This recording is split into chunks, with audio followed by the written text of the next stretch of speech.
Okay, when it comes to resetting the digestive system, I recommend the 5R approach, which is the first R is, number one, remove. You have to remove any harmful microorganisms in the gut, and you have to remove any foods that are causing problems. Because some people may have intolerance to foods, so you have to take them all out, and then you have to go. So if you do a stool test, that can give you a bigger picture of what's going on in the gut, so you can see if there are any microorganisms that need to go out. So you now take all these things out, and when you do that, you now give the gut time to heal itself and reset itself. So you now have to remove that first, and the second R is to replace.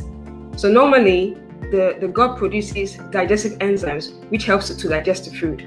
So at times you may be low in that, so you have to replace that, because if you don't have enough, your gut is not able to digest the food properly, and if that happens, you can have digestive issues along the line. So replace if you need digestive enzymes. And the third R is to re-inoculate. So you now introduce things like prebiotic fibers that provide fuel for the good bacteria. So things like the raw garlic, the raw onions and cooked onions, asparagus, Jerusalem artichoke, green banana. So these are prebiotic fibers. So what happens is that they don't get digested in the stomach. They go straight to the colon, and they provide fuel for the good bacteria. And when they have fuel, they can now grow and multiply and keep the bad guys out. So you also introduce fermented foods that are rich in probiotics. So these are the life bacteria.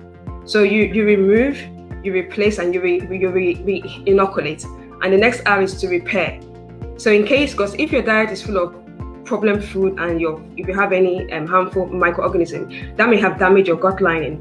So you have to repair that by using natural agents. So when you repair that, like zinc and glutamine. So when you now repair that, and then you're now able to retrain the gut. So you repair, and then you now retrain the gut, and you now try and see if you can introduce those problem foods back into the diet.